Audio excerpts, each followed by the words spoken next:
इस बार सावन का महीना बड़ा ही खास रहने वाला है, क्योंकि सावन की शुरुआत सोमवार के दिन तथा सर्वार्थ सिद्धि योग में होगी। इस बार पूरे 29 दिनों तक शिव भक्त महादेव की आराधना कर अपनी मनोकामनाएं पूर्ण कर सकते हैं। ज्योतिषाचार्य पंडित पंकज पाठक ने लोकल 18 को बताया कि इस बार सावन में नक्षत्र कई अद्भुत संयोग बना रहा है, जो सावन को बेहद खास और शुभ बनाने वाला है।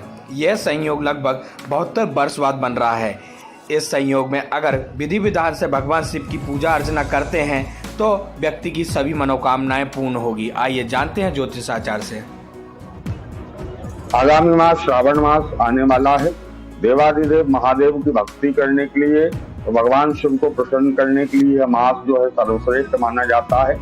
वैसे ही भगवान भोलेनाथ की यदि हम भक्ति करते हैं, उनका पूजन करते हैं तो हमारी समस्त मनोकामनाएं पूर्ण होती हैं। संसार का ऐसा कोई सा सुख नहीं है जो भगवान शंकर की पूजन करने से हमको प्राप्त नहीं हो सकता।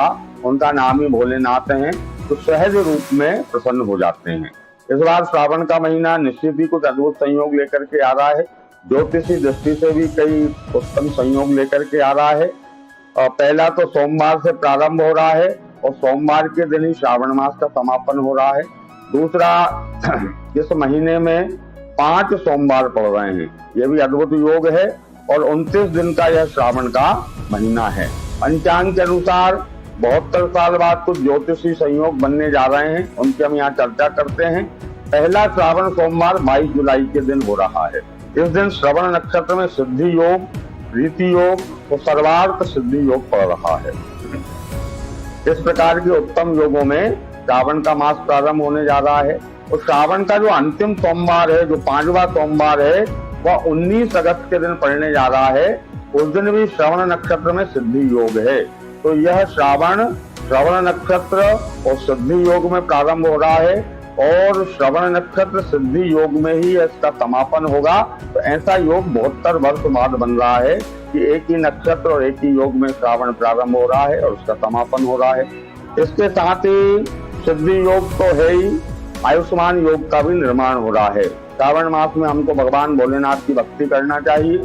संभव हो सके तो पूरे 1 महीने तक मिट्टी के शिवलिंग, पार्थिव शिवलिंग बना करके उनका पूजन करें। पार्थिव शिवलिंग ना बना सकें तो नर्मदेश्वर जो शिवलिंग रहता है उसका पूजन करें, या स्फटिक के शिवलिंग का हमको पूजन करना चाहिए। विधिवत दूध, दही, शहद, शक्कर, इत्र, गुलाब जल, अष्टगंध इत्यादि से भगवान को पृथक पृथक स्नान कराइए। स्नान कराने के बाद उनका रुद्र पाठ के द्वारा किसी ब्राह्मण के संयोग से अभिषेक करें। फिर भगवान को फूल, माला, दूबा, बेलपत्र, अटाव, धतूरा, तमी पत्र, भांग इत्यादि भगवान को समर्पित करना चाहिए।